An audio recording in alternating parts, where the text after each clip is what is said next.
Alright, hello everyone. Good day, good morning, good evening, depende kung kailan mo to pinapanood. So our lecture for today is entitled Divine Revelation over Science. I think ilalagay ko to under ng Introduction to Psychology because the main idea here, I think dapat malaman ng mga incoming psychology majors.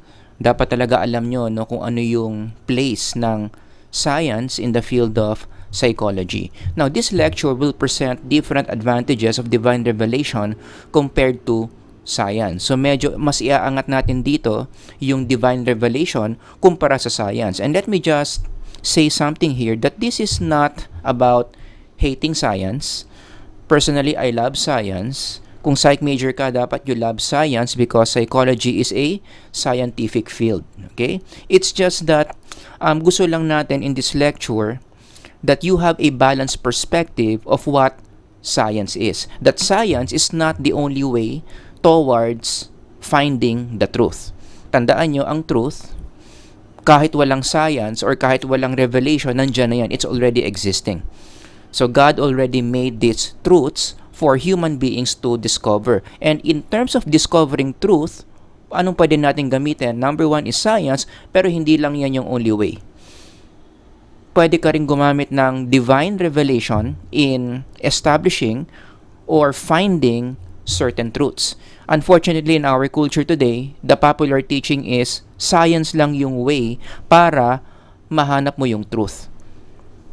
Kung hindi sinasabi ng science, kung walang scientific data, then hindi totoo yan.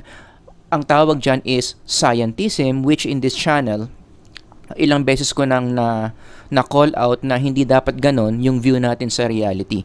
Science should not have the monopoly of finding the truth because other than science, revelation is also a very good means towards finding the truth.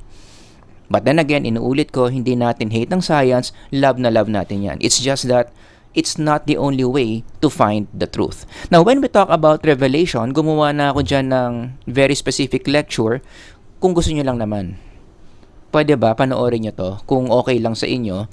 In this lecture, I have presented the definition of revelation and the specific examples how revelation work. You watch this lecture. Again, kung okay lang. Kung ayaw nyo, edi sige. ganyan naman kayo, no? Hindi ako malakas sa inyo, no? But anyway, let's talk about revelation from the root word reveal, which means, zoom in natin, to make known, to unveil, to disclose, to show. And the word reveal is very connected to the word secret, di ba? Ang isang bagay na madalas nire-reveal is a secret.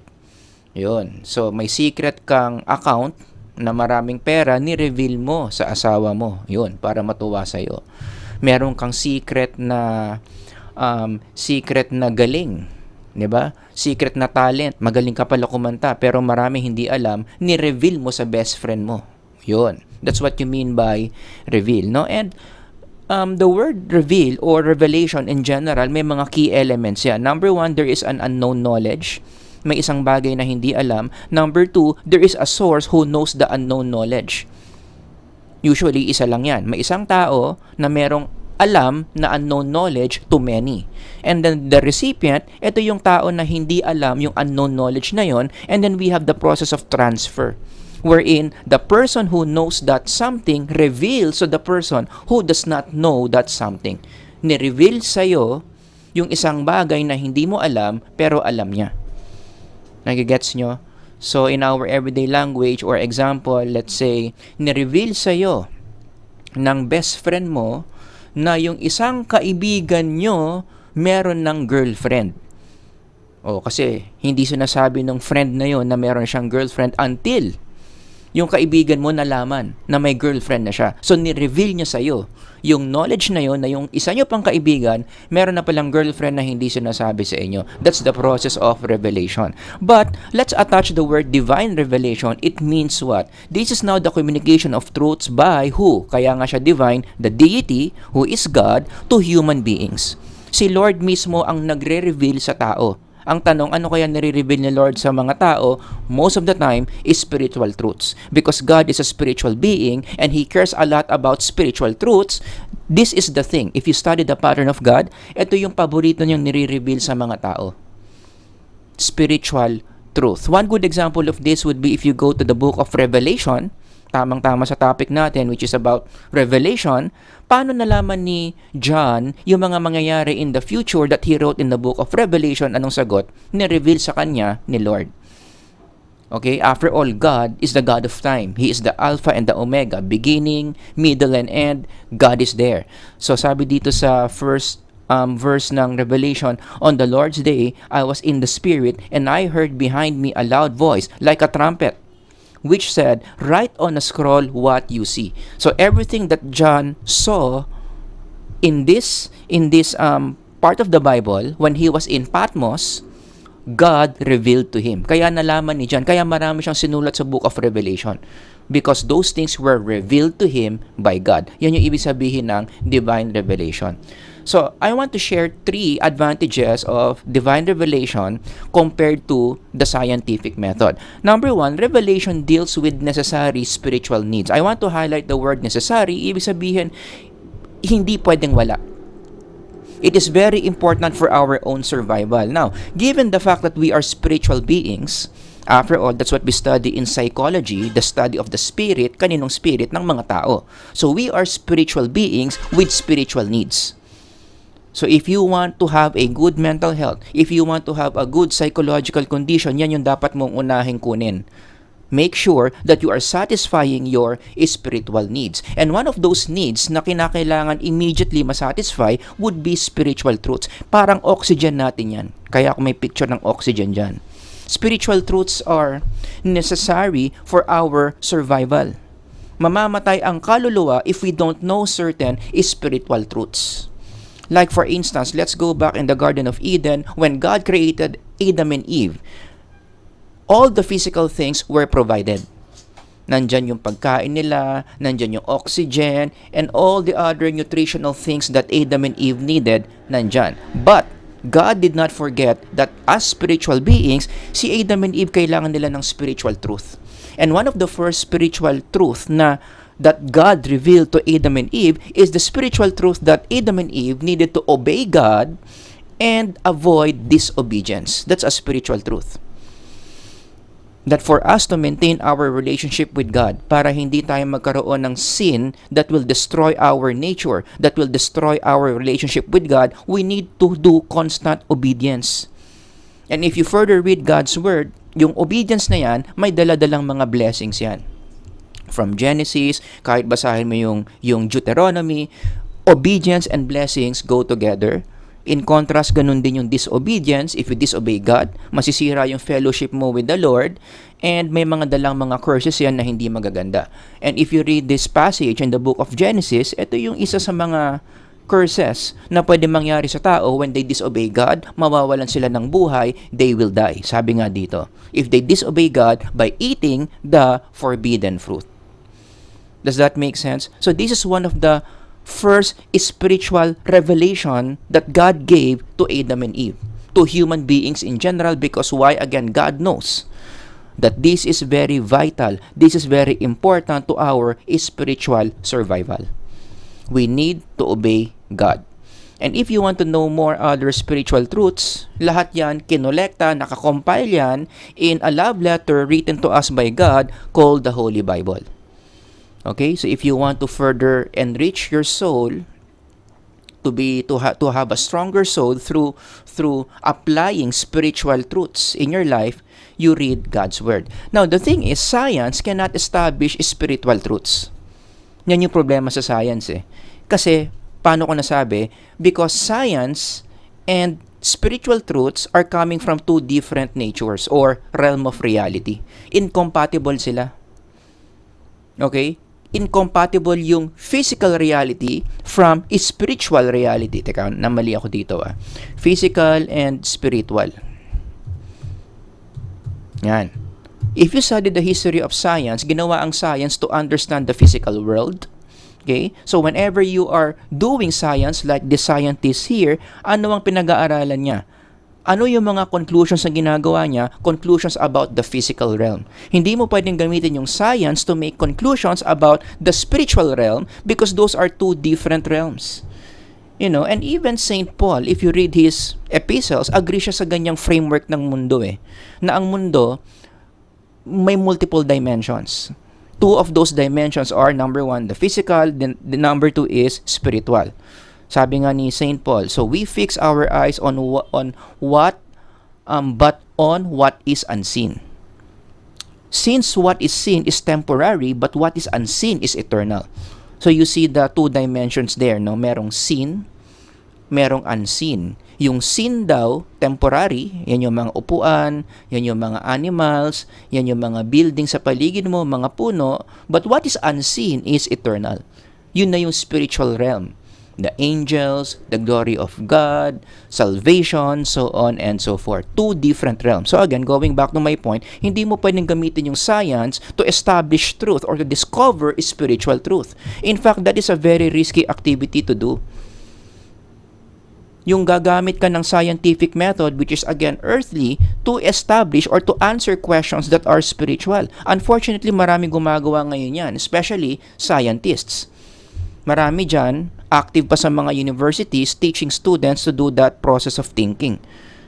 Nasasabihin, the reason why hindi totoo ang spiritual realm, hindi totoo ang mga spiritual beings, is because science does not confirm those things. Wala tayong evidence to confirm that there's God. Wala tayong scientific evidence na merong purpose. Wala tayong scientific evidence na merong life after death. And in the language of science, if something has no scientific evidence, most likely, you should not believe it.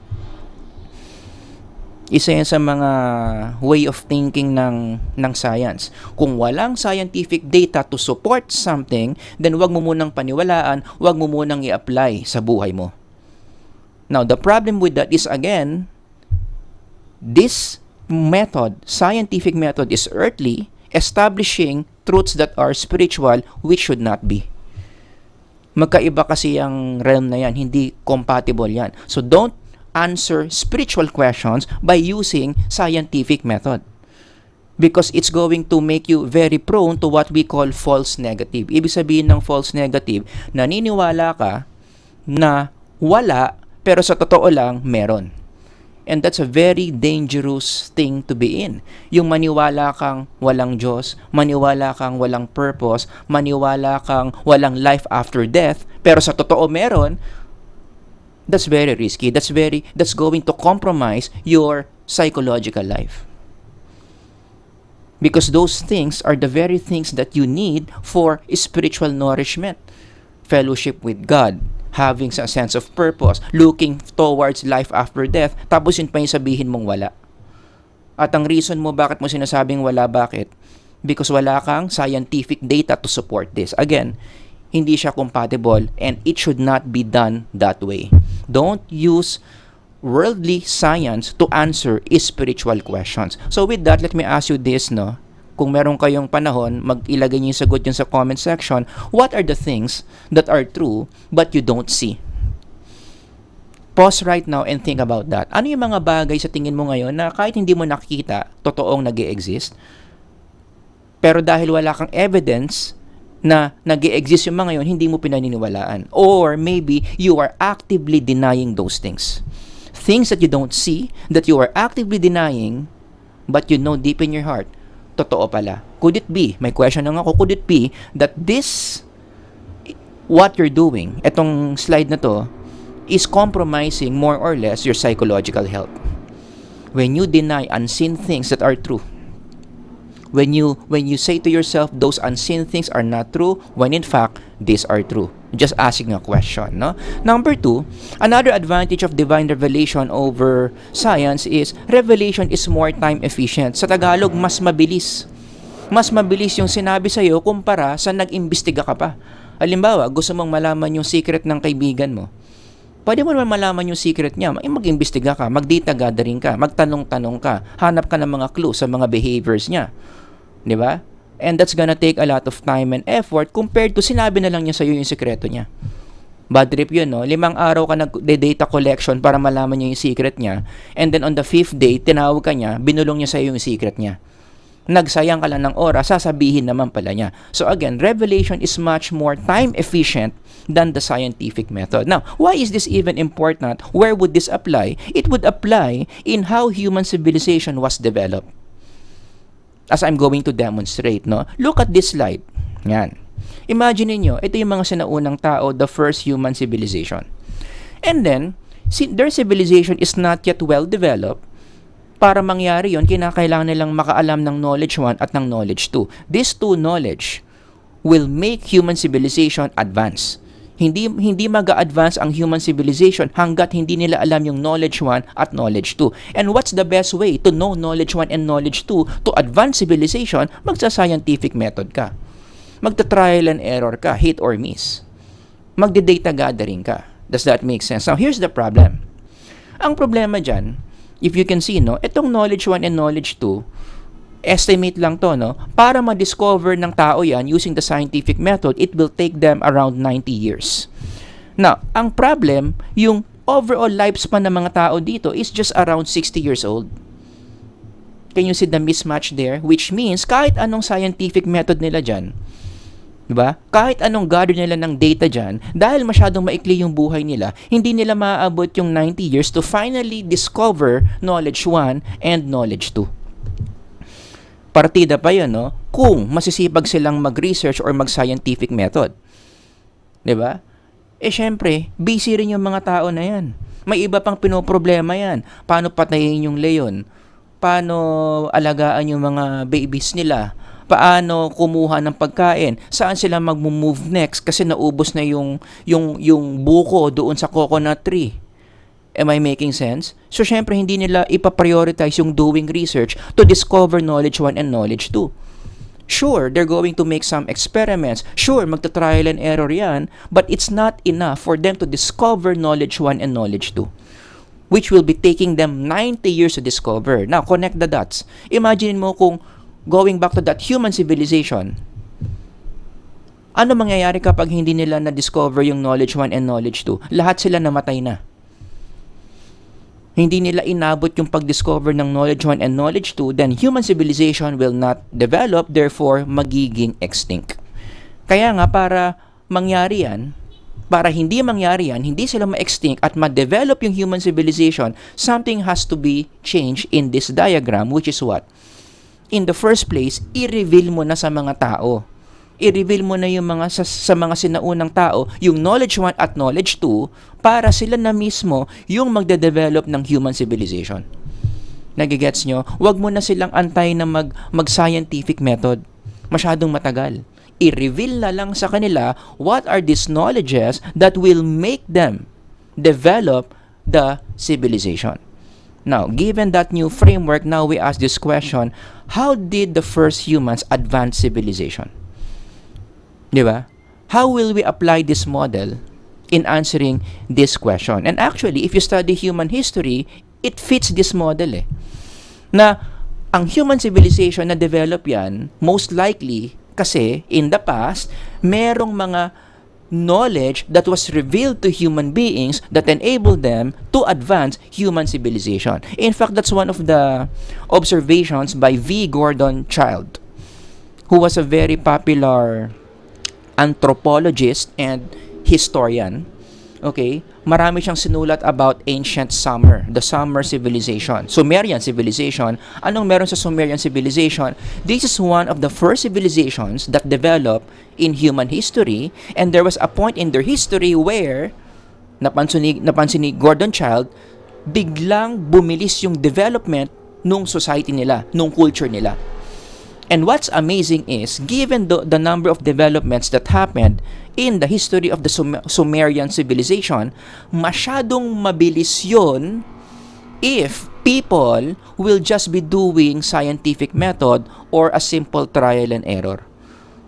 Kumbaga, imposibleng lahat ng developments na nangyari in that civilization nangyari out of scientific method. Masyadong marami, masyadong mabilis, given how slow scientific method is. In fact, ang tawag nga ni Gordon Childe dyan was natakpan pala, no? Urban Revolution. Nagkaroon ng urban revolution in the ancient Sumerian civilization. Biglang bilis ng development nila na imposibleng trial and error yan or nag-scientific method yan. Like for instance, isa sa mga developments na nangyari dyan, eto, if you can read, no, i-zoom in natin, over 6,000 years ago, the Sumerians mapped the solar system with shocking accuracy depicting planets, DNA-like symbols, and mysterious sky beings called Anunnaki. Paano sila magsa-scientific method and ending up understanding the solar system? Imposible. Given the sophistication of this knowledge, tapos ang hindi pa nga nila perfect yung scientific method, imposible na alam nila yan through trial and error or the scientific method. Kaya, if you study this field, isa sa mga sinasabi ng mga tao, how we can explain this is maybe in the past, in the Sumerian civilization, merong mga divine beings who revealed certain things to those people that enabled civilization to move forward. So may mga divine beings, mas maraming alam sa tao, yung mga divine beings na yun sila nagturo sa mga tao of those knowledge that they need to know to advance human civilization. In fact, isa rin yan sa mga depiction in First Enoch, which is, by the way, it's not an inspired text. Linawin ko lang yan, it's not part of the Bible, but it answers a lot of questions about the Bible. Basahin nyo lang. But in one part of First Enoch, pinakita dyan yung ganyang possibility that there are divine beings revealed certain knowledge to human beings that explains the explosion in the development of human civilization. Like for instance, in this passage, merong mga pangalan na sinasabi who are divine beings. Like Azazel is a divine being, and if you read the passage, you can just read on your own, meron siyang mga ni-reveal na mga skills sa mga tao. Yung mga blue. Right? And these blue things that Azazel revealed, more or less, advanced human civilization. Nakatipid ng oras kasi hindi na sila nag-research, tinuruan sila directly, ni-reveal sa kanila ni Azazel. In another passage, also in First Enoch, marami pang mga divine beings na nag-reveal ng mga knowledge to human beings. Paano magkaroon ng enchantments, yan, root cuttings, astrology, consolation, signs of the sun, course of the moon, so on and so forth, which may possibly explain the explosion of development in ancient Sumerian civilization. In fact, in their history, may tinatawag silang mga Apkalus who are divine beings that they believe na yun yung mga divine beings na nag-reveal ng mga knowledge sa society nila that enabled them to flourish. Mga Apkalus. Yan. In line with what's written in First Enoch. Ito kasing mga nasa First Enoch, hindi naman mga Apkalus ang tawag dyan, no? But in Mesopotamian mythology, yan yung tawag nila sa mga divine beings who revealed certain knowledge to their society, moving forward their society. Kaya gumanda yung agriculture nila, architecture, law, religious rituals, craftsmanship, mathematics, and all the other things. Because certain knowledge were revealed to them. If you want to read more about Apkalus, na curious kayo, this is a good book to read. Yan. Kung naku-curious kayo, alright? Apkalu. Yan yung mga contributions nila. Last one, number 3, divine revelation is less prone to error compared to science. Okay? Now, let's talk about God. Si God, malayo ang knowledge base niya compared to what human beings know. And Isaiah knows that, right? I mean, in one of the writings of Isaiah, sinabi dito, you can just read on your own, that what God knows is way, ang daming way na, no? Way greater than what humans know. Right? Sobrang daming alam ni God compared to His creatures called the human beings. After all, in theological concept, no, may tinatawag tayong omniscience of God. Maraming alam si Lord compared to human beings that what separates God and humans is so huge in terms of what He knows compared to us. So, ang point lang dito, when God reveals something to human beings, most likely, it's true, most likely, it works. Because of His omniscience. Diba? Most likely, tama yung mga nire-reveal sa tao by God.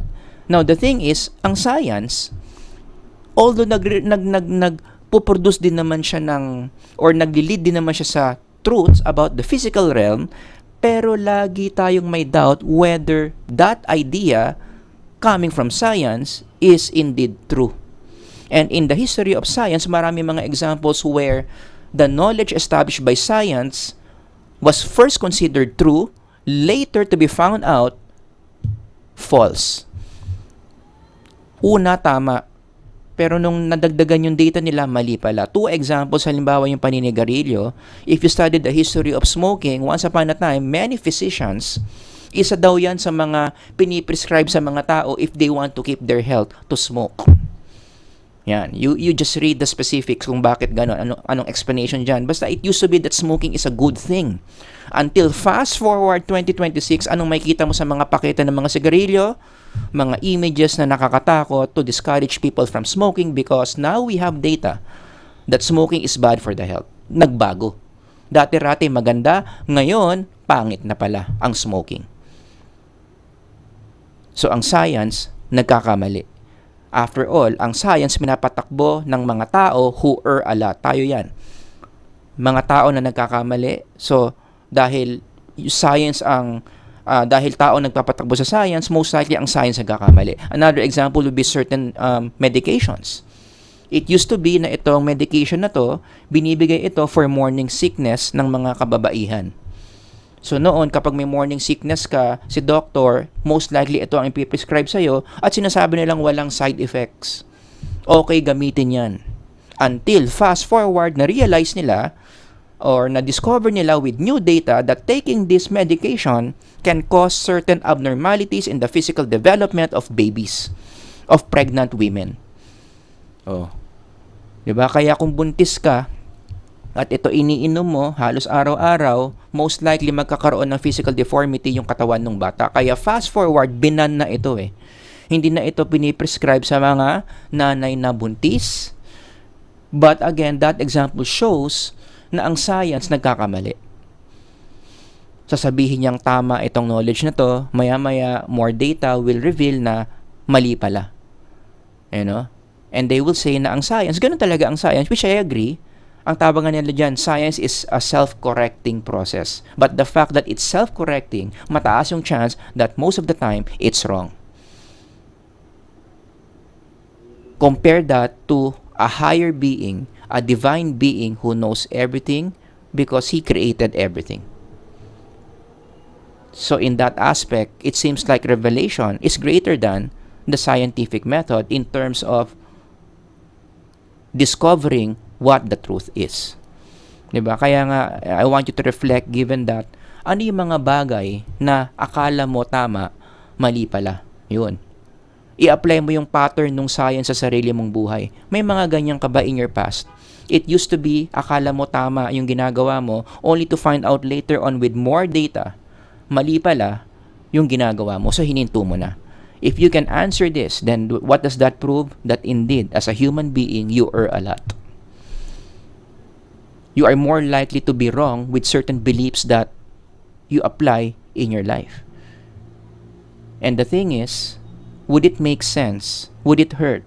If there are certain things in our life, wag natin ibase sa sarili nating pananaw, wag natin ibase sa scientific method, but let's base it on divine revelation. What does God say? And as I end this lecture, let me just present to you 3 could it be's. Something to think about as you're having your lunch later or habang nakasakay ka sa LRT. Number 1, could it be that your unbelief in unseen things is impairing you? Bakit kaya malungkot ka? Bakit kaya mataas yung level of anxiety mo? Bakit kaya parang uncertain ka? Hindi ka fulfilled in your life? Could it be this is one of the reasons? Because you have so many unseen things that you don't believe in. And the sad news is those unseen things are the very things that your soul needs. Wala, dinideny mo. So yung soul mo nade-deprive, causing you to experience this certain psychological impairments. What do you think? Number 2, divine revelations Could it be that divine revelations may improve our psychological condition? For those of you who are anxious, for those of you who are depressed, for those of you who are confused, given this lecture, could it be, what are the chances that divine revelation, kahit konti, sa English, just a little bit, can improve your condition? Di ba? What are the possibilities na yan pala yung kailangan mo para mag-improve yung psychological condition mo? That certain spiritual truths about life, spiritual truths about you, must be revealed to you. What do you think? Sabi nga ni di ba? Sabi ni Jesus on this, because you have seen me, you have believed, but blessed are those who have not yet seen and yet have believed. Ang problema lang kasi maybe na condition ka ng science. Na kapag hindi ko nakikita, walang scientific data, hindi ako maniniwala, therefore, hindi ko a-apply yan in my life. Well, guess what? The very fact that you're doing that, you are not applying the very things that you need in life, could it be, that's impairing you, and one way to reverse that is baliktarin mo. Maniwala ka sa mga unseen things and be blessed. That's what Jesus said. Diba? Yung mga tao raw na naniniwala sa mga things kahit hindi nakikita, which is spiritual matters, most likely they will be blessed. Could it be that most of the things that we need are unseen? That's a very good question. Because in our culture today, we are conditioned to believe na lahat ng kailangan natin are material things. Diba? We strive hard for money. We strive hard to buy something to make ourselves fulfilled and happy. But given our nature as spiritual beings, could it be that this question makes sense? That maybe it's not the car that you need. Maybe it's not the house that you need. Maybe it's not the higher salary that you need, but things that are unseen. Ayun nga ang problema. Our society will convince us that to run after unseen things is stupidity. And we don't like to appear stupid, so what happens? We don't run after unseen things. We become obsessed with the seen things. Yan. Kaya marami tao ngayon focus sa Lazada, focus sa Shopee, focus sa pera, focus sa business, in the process of forgetting the unseen things. And last one, number 3, could it be that the focus on the physical world is depriving our psychological condition? What are the chances na maraming mga psychological problems ngayon, ang cause is kulang na tayo sa spiritual nourishment? That maybe human beings have become so attached to the physical world, in psychology ang tawag dyan is materialism, that it kills the soul. Because material things cannot satisfy the needs of the soul, only spiritual things can. Spiritual things satisfy spiritual souls. Pero yun na nga, kung nandito ka sa culture na yan, wherein the material things are the ones emphasize, etong bilin mo, etong kailangan mo, ito i-prioritize mo, could it be that in the process of playing the game of the culture, we are killing our very souls? Again, may question nga si Jesus dyan, di ba? Which makes a lot of sense. What does it profit a man to gain the whole world, yet forfeit his soul? There is something about this world, about this material world, that if we become so focused, if we become so attached, masyado na tayong obsessed sa mga bagay-bagay here on earth, it kills our souls. Because again, as spiritual beings, we are not meant to be attached with the material world, but we are designed to be concerned about the spiritual realm, because we are spiritual beings in the first place. Could it be that this is also the reason why itong mataas na materialism na to, why many people today are suffering from certain psychological conditions? Depression, anxiety, discontentment, broken marriages, broken relationships. Ito na kaya yung mga different signs of losing the soul or forfeiting our soul. Yun yung mga outcomes. Masyado na tayo attached sa mga material things. Ayaw na natin ng mga spiritual ideas. Now we forfeit our soul and we end up destroying ourselves. Kaya nga, I just want to end this lecture with a good note. Ang sabi ng libro ni Justin Brierley, it's a very good book, kakabasa ko lang nito, is could it be na ang mga tao ngayon, unti-unti nang nare-realize to, that the material world, that the materialistic culture is not the answer to most of our problems. So many people today are now moving from hardcore materialism to, again, spirituality. Many people, again, today in our age, are again believing in God, are again believing in spiritual matters, because being here in this kind of culture, materialistic culture, kills them, and they smell life into the realm of the spiritual. So there is now a surprising rebirth of belief in God, according to Justin Barley. Again, if you want to read this, I highly recommend you read this book. Alright? So yun lang yung maikli nating lecture on divine revelation over science. If you have any questions, again, ulitin ko, love ko ang science, hindi ko sinisiraan ng science, but let's just broaden our perspective that science is not the only way to find the truth. Alright? Sir Howard here, until the next lecture. God bless everyone. Ingat kayong lahat. Bye-bye.